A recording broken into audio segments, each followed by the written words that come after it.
নবীজি বলছেন জাহান্নামে আমি উঁকি মেরে দেখেছি, জাহান্নামে দেখেছি বেশিরভাগ অধিবাসী, জাহান্নামের বেশিরভাগ মানুষ হচ্ছে উম্মতে মুহাম্মাদের নারী জাতি। বলেন নাউজুবিল্লাহ। এই নারী জাতি মানে আমার বোন, আপনার মা, আপনার স্ত্রী, আমার বোন, আমার মা, আমার স্ত্রী, আমাদেরই তো। নারী কি আমাদের বাইরে? কেন তারা জাহান্নামে যাবে? নবীজি বলছেন কয়েকটা কারণ। এক, তারা বেশি বেশি লানত এবং অভিশাপ করে। এক। দুই, তারা এমন কিছু কাপড় পরে শেষ জামানায় বাইরে ঘুরবে যে কাপড়গুলো পরেও তারা নগ্ন থাকবে। দুই, অর্থাৎ বেপরদামির কারণে। তিন, তারা বুক পিঠ চাপড়ায় প্রলাপ বিলাপ করে, এটা একটা কারণ। চার, তারা স্বামীর সাথে কখনো কখনো কুফরি করে। কেমন? স্বামী সারা জীবন যদি তাদের ভরণ পোষণ ভালোবাসা দিয়ে যায়, কোনো একদিন যদি কোনো সমস্যা সৃষ্টি হয়, বলবে যে সারা জীবন তোমার কাছে কিছুই পাই না। এই সব কিছুর ঊর্ধ্বে একটা কারণ আছে, এই সব কিছুর ঊর্ধ্বে একটা কারণ আছে, সেটা হলো, শোনেন, তাদের উদ্ধত মস্তকটা আল্লাহ পাকের বিধানের সামনে সহজে অবনত হতে পারে না, চায় না। এগুলো কিন্তু সব মেয়েদের জন্য নয়, উম্মতে মুহাম্মাদের একটা অংশের মেয়েদের জন্য আল্লাহ নবী এইসব কথা বলেছেন। আবার এমনও মেয়ে আছে, শোনেন, এমনও মেয়ে আছে যারা ঈমান আমল টিকে রাখার জন্য না খেয়ে থাকতেও রাজি আছে। এমনও মেয়ে আছে, এমনও বহু দিনী মন দিনী মেয়ে আছে আমাদের সমাজে যারা ঈমান আমল ধরে রাখতে চায়, পরিবার তাকে রাখতে দেয় না। ফেরাউনের ঘরে থেকেও একজন মেয়ে জান্নাতে গিয়েছে, গিয়েছে কি না? গেছে। অতএব আমরাও যে দুধে দেওয়া তুলসী পাতা এমন নই, আমাদের মধ্যে বহু খারাপই আছে। কিন্তু নবীজি এখানে স্পেশালি বলেছেন যে শেষ জামানার মেয়েরা, নিসাউন কাসিয়াতুন আরিয়া, যারা কাপড় পরে নগ্ন থাকবে, মহিলাতুন মামিলাত, যারা অন্যকে আকৃষ্ট করবে, অন্যের দিকে আকৃষ্ট হবে, এরা জান্নাতে যাবে না, জান্নাতের গন্ধও পাবে না।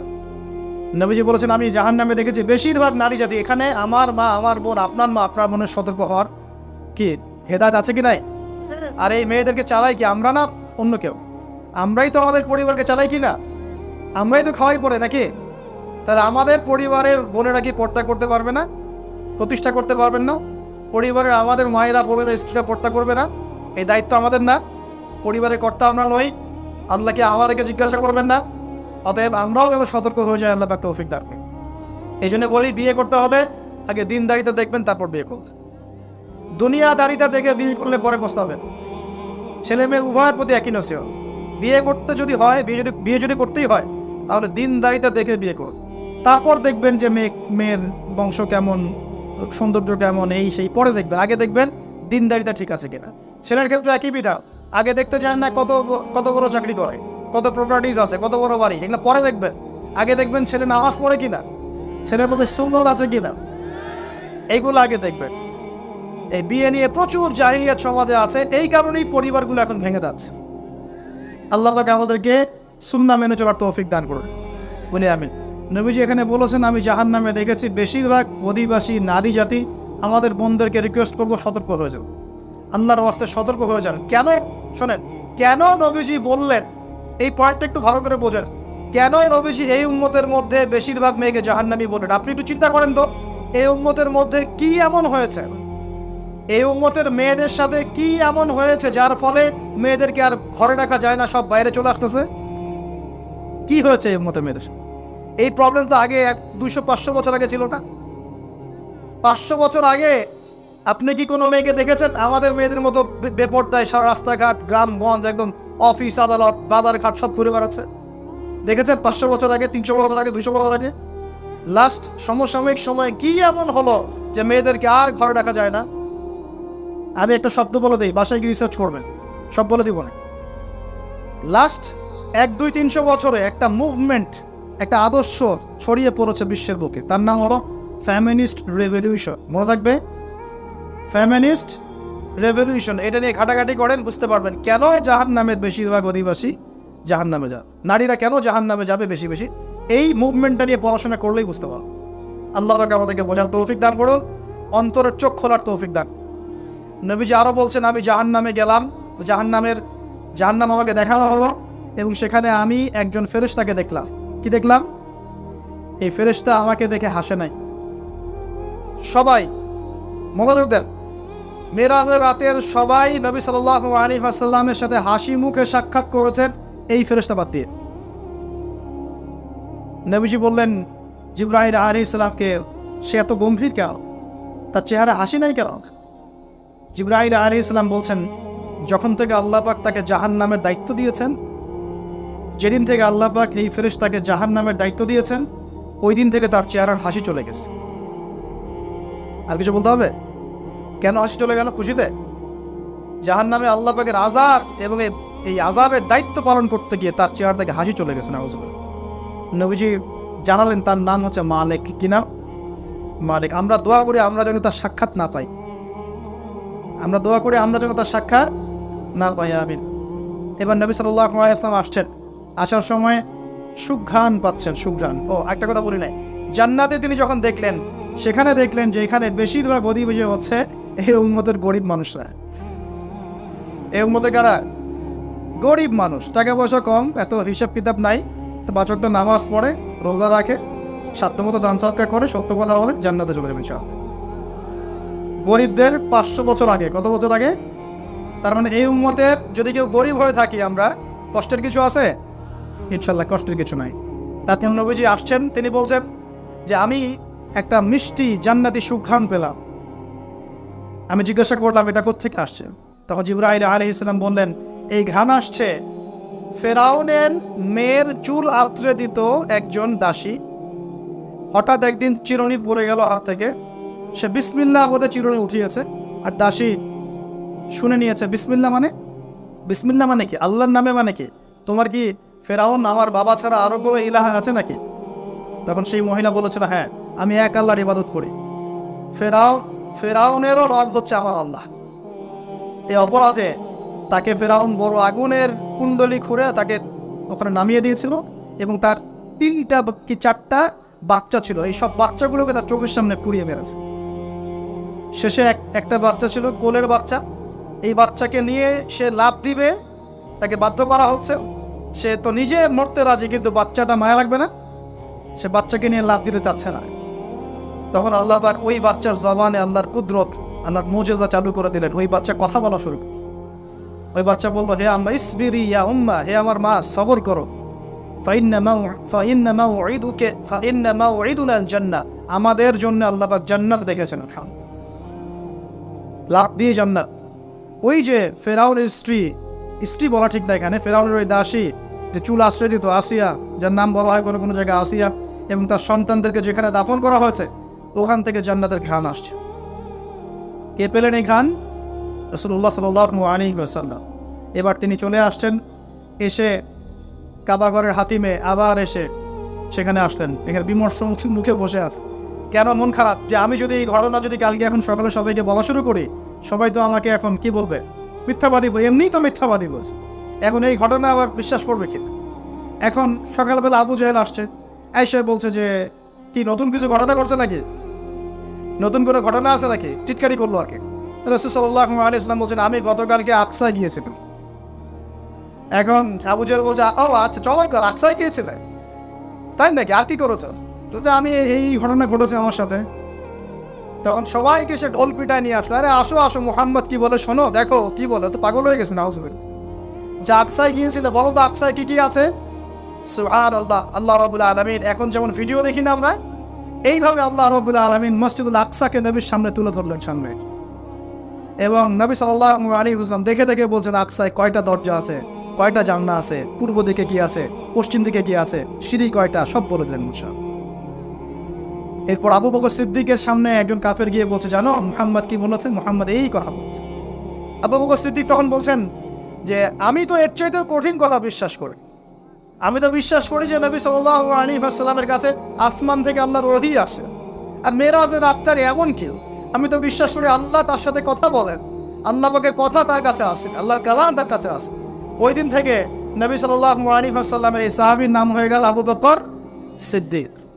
এখন এর মাঝখানে আর কয়েকটা কথা হয়েছে, আমাদের নবী পরে হাদিসে জানিয়েছেন, এগুলো বলে শেষ করছে। নবীজি বলছেন, আমি যখন মেরাজের রাতে গিয়েছি, আমাকে আল্লাহ পাক কিছু আযাব দেখিয়েছেন। কি দেখেছেন ভাই? আমরা দোয়া করি আল্লাহ পাক এই আযাবগুলো থেকে আমাদেরকে বাঁচান, এবং যে পাপের কারণে এই আযাব হয় সে পাপ থেকে আমাদেরকে বাঁচান। বলেন আমিন। আর একটা কথা বলে রাখি, যেহেতু নবীকে এই আযাবগুলো দেখানো হয়েছে, অন্য কোনো নবীকে কিন্তু দেখানো হয় নাই। কাকে দেখানো হয়েছে? আমাদের নবীকে। তার মানে এই পাপগুলো এবং এই আযাব আমাদের উম্মতের মধ্যেই বেশি থাকবে। বুঝতে পারছেন না মনে হয়? এই আযাব এবং পাপগুলো কি অন্য কোনো নবীকে দেখানো হয়েছে? আমাদের নবীকে দেখানোর কারণ কি? কারণ আপনার উম্মতের মধ্যে এই পাপগুলো ছড়াবে বেশি, এবং আপনার উম্মতের একটা অংশ এই আযাবগুলো ভোগ করবে। কি আযাব? নবীজি যাচ্ছেন, দেখছেন, যুবকরা শুনে ভালো করে, নবীজি দেখছেন একটা চুলা, কি ভাই, তন্দুর রুটি দেখেছেন যে চুলায় রান্না করে, ঠিক ওই রকম শব্দই হাদিস এসেছে, তান্দুর। এই চুলা এমন চুলা যার মাথাটা হচ্ছে সরু, নিচের দিকটা মোটা, নিচে আগুন জ্বলছে, ভিতরে কিছু মানুষ আছে, নিচ থেকে আগুনের দাবদাহ আসছে।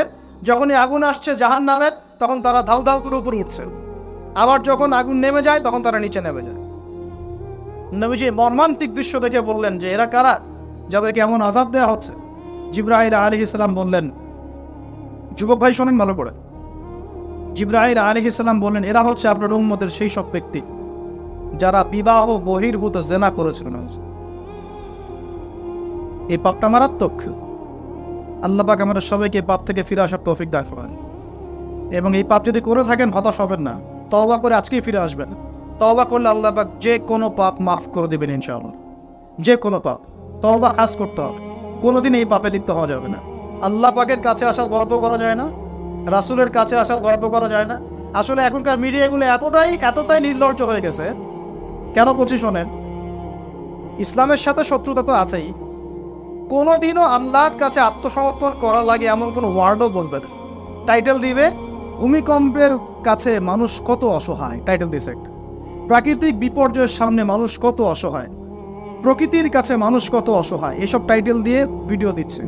ওই যে ভূমিকম্প ইস্যুতে একটা বারও বললো না যে এই আল্লাহ পাকের কাছে, আল্লাহর শক্তির সামনে মানুষ কত অসহায়। ওই শব্দ ব্যবহার করা যাবে না। ওই শব্দ ব্যবহার করলে আপনি মৌলবাদী হয়ে যাবেন। যে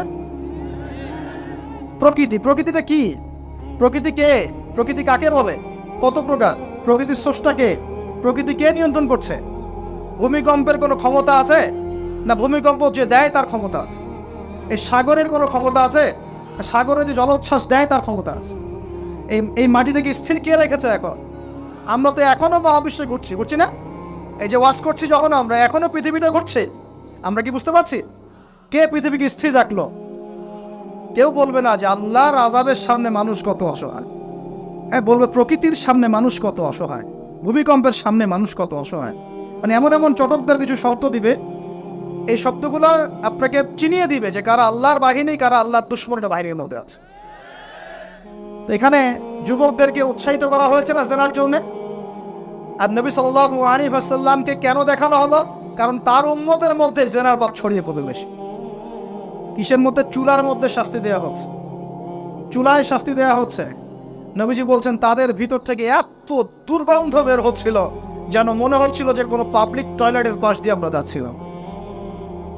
প্রিয় ভাই, আল্লাহর ওয়াস্তে জেনার ধার কাছেও যায় না। আল্লাহ পাক বলেছেন ওয়ালা তাকরাবু জিনা, জেনার কাছেও যেও না।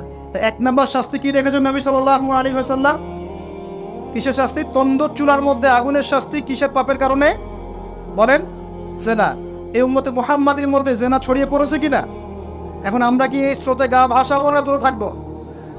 আমরা হালাল উপার্জনের সোর্স তৈরি করব, করে হালাল বিয়ে করবো ইনশাআল্লাহ। হালাল উপার্জনের মাধ্যম তৈরি করবেন, করে বিয়ে করবেন ইনশাআল্লাহ। বিয়ের আগে কোনো পীড়িত নাই, সব পীড়িত বিয়ের পর ইনশাআল্লাহ পারা যাবে ইনশাআল্লাহ। আর সব আগে ভাগে খেয়ে শেষ করে ফেললে পরে খাবেন কি? তাই না বিষয়টা? আচ্ছা, এবার সামনে যাই। নবী সাল্লাল্লাহু আলাইহি ওয়াসাল্লাম সামনে গেলেন, গিয়ে দেখলেন, এবার দেখলেন কিছু মানুষ বসে আছে, সামনে আছে টাটকা তরতাজা গোশত, একদম ধোঁয়া উঠতেছে, একদম মনে করে ওই কালা ভুনার মতো। আর পাশে রাখা আছে পচা নোংরা আবর্জনাময় গোশত। এই মানুষগুলো ভালো গোশত খাচ্ছে না, এই মানুষগুলো পচা গোশতগুলোই খাচ্ছে, দুর্গন্ধযুক্ত। নবীজি বললেন এরা কারা? নবী সাল্লাল্লাহু আলাইহি ওয়াসাল্লামকে বলা হচ্ছে এরা আপনার উম্মতের সেই সব ব্যক্তি যারা বিবাহিত, ভালো করে শোনেন, এরা আপনার উম্মতের সেই সব ব্যক্তি যারা বিবাহ বহির্ভূত সম্পর্ক করেছে। মানে বিয়ে করার পরেও, বাসায় স্ত্রী থাকার পরেও বাইরে জেনা করেছে, বাসায় স্বামী থাকার পরেও বাইরে জেনা করেছে। এখন আমাকে বলেন তো, উম্মতে মুহাম্মাদের মধ্যে সমকালীন সময় এই ফিতনাটা ছড়িয়ে পড়ে নাই? পরকীয়া ছড়িয়ে পড়ে নাই? এটা হলো পরকীয়ার স্পেশাল শাস্তি। কারণ পবিত্র হালাল ফ্রেশ জিনিস ওদের ঘরে ছিল, খাইতে ভালো লাগে নাই, ওদের ওই নোংরা পচা জিনিস খেতে ভালো লেগেছে। আল্লাহ পাক কিয়ামতের মাঠেও ওই বারজাখের জীবনেও ওই একই শাস্তি দিবেন ইনশাআল্লাহ। আর এখন তো মিডিয়ার মধ্য দিয়ে এই যে বিভিন্ন সিরিয়ালস, নাটক, হাবি জাবি, এগুলোর মধ্য দিয়ে এটাকে উস্কে দেওয়া হচ্ছে, এটাকে অ্যাভেলেবেল করে ফেলা হচ্ছে। আর যারা বড় বড় শহরে থাকে এগুলো তো ফিতনা আরও বেশি। আল্লাহ পাক আমাদের মা বোনদেরকে বোঝার তৌফিক দান করুন, আর আমাদের ভাইদেরকেও বোঝার তৌফিক দান করুন। আমাদের সবাইকে আল্লাহ পাক পরকীয়ার মতো নোংরা পাপ থেকে হেফাজত করুন, বিবাহ বহির্ভূত সম্পর্ক থেকে হেফাজত করুন। আরও সামনে যান, নবীজি দেখলেন এবার একটা রক্তের নদী। কিসের নদী ভাই? প্রশ্ন করব কেন রক্তের নদী, উত্তর দিতে হবে। ওই রক্তের নদীতে আল্লাহ পাক কিছু মানুষকে রেখেছে, ফেরেশতারা পাথর দিয়ে তাদের মাথা ফাটিয়ে দিচ্ছে, পাথর ছিটকে অন্য জায়গায় চলে যাচ্ছে, পাথর নিয়ে আসার মুহূর্তের মধ্যেই মাথা আবার জোরে লেগে যাচ্ছে, আবার পাথর দিয়ে মাথা ফাটিয়ে দেওয়া হচ্ছে, আবার পাথর ছিটকে চলে যাচ্ছে। নবীজি জিজ্ঞাসা করলেন এরা কারা যাদেরকে শাস্তি দেওয়া হচ্ছে? নবী সাল্লাল্লাহু আলাইহি ওয়াসাল্লামকে জিবরাইল আলাইহিস সালাম বললেন এরা আপনার উম্মতের সেই সব ব্যক্তি যারা সুদখোর ছিল। কি ছিল? এখন বলেন রক্তের নদী কেন? বলেন, উত্তরটা দেখি কে বলতে পারবেন? শুনলেন?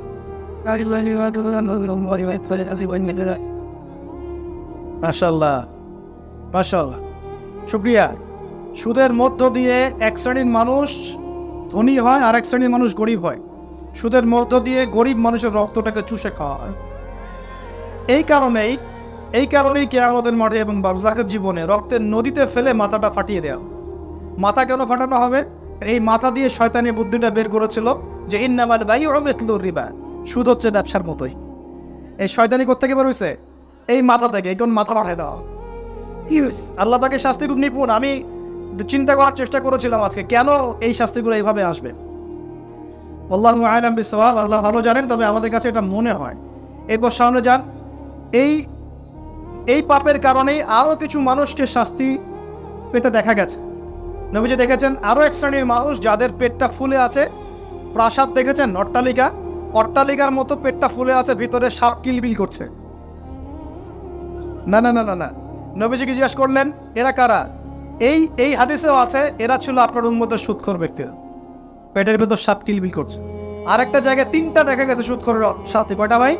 তিনটা। একটা দেখলাম রক্তের নদীতে মাথা ফাটানো, একটা হচ্ছে পেটের মধ্যে সাপ কিলবিল করছে, আরেকটা হচ্ছে দেখলেন কিছু মানুষ পানিতে হামাগুড়ি দিচ্ছে এবং পাথর খাচ্ছে। কি খাচ্ছে ভাই? পাথর। এবং এই পাথরটা ভিতরে যাচ্ছে, গিয়ে পিছনের রাস্তা দিয়ে বের হয়ে যাচ্ছে। নবীজি বলেন এরা কারা? একই উত্তর দিলেন জিবরাইল আলাইহিস সালাম, এরা হচ্ছে আপনার উম্মতের সুদখোর ব্যক্তিরা। সুদের এই তিনটা শাস্তি স্পেশাল দেখা গেছে।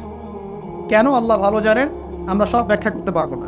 নবীজি আরও সামনে এগিয়ে গেলেন, তাকে দেখানো হলো এবার এক শ্রেণীর ব্যক্তি, হাতগুলো নখগুলো তামার মতো তামার নখ, লম্বা লম্বা নখ। দেখেছেন কোনো মুভির মধ্যে দেখা গেছে, ছবির মধ্যে তামার লম্বা নখ। হ্যাঁ, তো এই নখগুলো দিয়ে তারা চোখ এবং গাল আঁচড়াচ্ছে, কোনো ক্ষেত্রে বুক আঁচড়াচ্ছে এবং ওই গোশতগুলো খাচ্ছে। নবী জিজ্ঞাসা করলেন এরা কারা? নবীজিকে বলা হচ্ছে এরা আপনার উম্মতের সেই সব ব্যক্তি যারা বেশি বেশি গীবত করত এবং অন্যের নামে মিথ্যা অপবাদ ছড়াতো। আর সতর্ক করে দেই, এই পাপটা কিন্তু এখন ছেলে মেয়ে সব সমাজে বেশি হয়। কি আলেম জালেম সব সমাজে বেশি হয়। কোনো ক্ষেত্রে ওয়াজ মাহফিলের প্যান্ডেলগুলোর মধ্যে বসে বসে মানুষের গীবত করা হচ্ছে। এবং এই অনলাইনের ফেসবুক আর ইউটিউবের যে কন্টেন্টের যুগগুলো চলছে, এখানে কারণ থাক না থাক মানুষের গীবত প্রচুর হচ্ছে। কোনো কারণে হোক অকারণে হোক, সতর্ক হয়ে যাবেন। আপনার দ্বারা আমার দ্বারা যদি কারো গীবত হয়, তামাক নখ দিয়ে গাল আশ্রাতে হবে কিয়ামতের মাঠে। আল্লাহ পাক বাঁচাক, আমাদের হেফাজত করুন। এবং এই পাপের আরেকটা শাস্তি দেখা হয়েছে, ওই যে নিজের ভাইয়ের গোশত ছিঁড়ে ছিঁড়ে খাচ্ছে। এই শাস্তিও নবী সাল্লাল্লাহু আলাইহি ওয়াসাল্লাম দেখেছেন গীবতের কারণে। সামনে গেলেন, দেখলেন এক শ্রেণীর মানুষকে আগুন খাওয়ানো হচ্ছে এবং আগুনগুলো পিছনের রাস্তা দিয়ে বের হয়ে যাচ্ছে। জিজ্ঞাসা করা হলো তারা কারা? নবীজিকে বলা হচ্ছে এরা আপনার উম্মতের সেই সব ব্যক্তি যারা এতিমের মাল ভক্ষণ করত। এতিমের মাল অন্যায়ভাবে ভক্ষণ করে খেয়ে ফেলত। আছে কি নাই সমাজের মধ্যে? নবীজি আরও সামনে গেলেন, দেখলেন এক শ্রেণীর মানুষ কাঁধে অনেক বোঝাগুলো হালকা করার বদৌলতে উল্টা তারা বোঝা হালকা না করে আরও কিছু বোঝা ঘাড়ে নিচ্ছে। লাকড়ির বোঝা ঘাড়ে নিয়ে পথ চলার চেষ্টা করছে, কিন্তু পথ চলতে পারছে না। নবীজি বলেন, এরা তো অদ্ভুত, এরা তো চাইলে বোঝা হালকা করে চলতে পারত, বোঝা আরও নিয়ে চলছে কেন? নবীজিকে বলা হচ্ছে, এরা আপনার উম্মতের সেই সব ব্যক্তি যারা দায়িত্ব যতটুকু নিয়েছিল অতটুকু তো পালন করতে পারতোই না, আরও দায়িত্ব চেয়ে নিত মানুষের কাছে। দায়িত্ব চেয়ে নেওয়ার সংস্কৃতি চলছে না এখন। যোগ্যতা থাক আর না থাক, মানুষ দায়িত্ব চাচ্ছে না। দায়িত্ব না দিলে লাভ করে। যোগ্যতা থাক না থাক, মানুষকে দায়িত্ব চেয়ে নিচ্ছে কিনা। দায়িত্ব নেওয়াটা বড় কথা নয়, পালন করাটা বড় কথা। না করতে পারলে এই শাস্তি ভোগ করতে হবে। আল্লাহ পাক আমাদের সবাইকে হেফাজত করুন। এবার সামনে গেলেন, দেখলেন এবার তো মুশকিল। সামনে গিয়ে দেখলেন এক শ্রেণীর মানুষ, কয়েকটা মানুষ না, এক শ্রেণীর মানুষ, যাদের জিহ্বাগুলোকে, ঠোঁট আর জিহ্বাগুলোকে আগুনের কেচি দিয়ে কেটে ফেলা হচ্ছে। নবীজি বললেন, এরা কারা? রাসূল সাল্লাল্লাহু আলাইহি ওয়াসাল্লামকে বলা হচ্ছে, এরা আপনার উম্মতের সেই সব ব্যক্তি যারা ছিল ওয়াইজ বক্তা, আলেম ওয়াইজ বক্তা, যারা মানুষের সামনে দ্বীনের কথা বলতো কিন্তু নিজেরাই সেই দ্বীনের প্রতি আমল করত। আল্লাহ রাব্বুল আলামিন আমাকে এবং আপনাদের সবাইকে এই মর্মান্তিক শাস্তি থেকে বাঁচানা। যা বলবো তার উপর আমল করার তৌফিক দান করুন, যা জানবো তার উপর আমল করার তৌফিক দান করুন। যা বলি আমল করি না সেটা প্রয়োজনে বলার দরকার নাই, এটা আমল করি না সেটা প্রয়োজনে বলার দরকার নাই। আল্লাহ পাক আমাদেরকে রাসূলের সুন্নাহ মাফিক দাওয়াতি কাজ করার তৌফিক দান এবং এই শ্রেণীর বক্তার অন্তর্ভুক্ত হওয়া থেকে আল্লাহ পাক আমাদেরকে বাঁচাবেন। এইভাবে তিনি আরও বেশ কিছু শাস্তি দেখলেন, তারপর তাকে ফিরিয়ে আনা হলো। এই মেরাজের ঘটনা এভাবে শেষ হলো।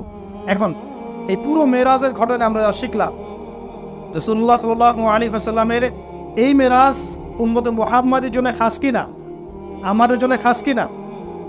এরকম ঘটনা কি বিশ্বে আর কোথাও ঘটেছে? এই পুরো হিস্ট্রির মধ্যে কি এরকম ঘটনা কখনো ঘটেছে? অন্য কোন নবীর সাথে ঘটেছে? অন্য কোনো উম্মতের সাক্ষী আছে? আমরা সাক্ষী আছি, আমাদের নবীর সাথে ঘটেছে। আমাদের নবীর ক্ষেত্রে জীবনের এই বিস্ময়কর ঘটনা একবার ঘটেছে। আল্লাহ পাক কি কোনো নবীকে তার কাছে নিয়ে ওহী করেছেন? আসুন, এই মেরাজে যে বিষয়গুলো আমরা শিখলাম, আমরা সবাই এর উপর আমল করার চেষ্টা করি। আল্লাহ পাক তৌফিক দান করুন।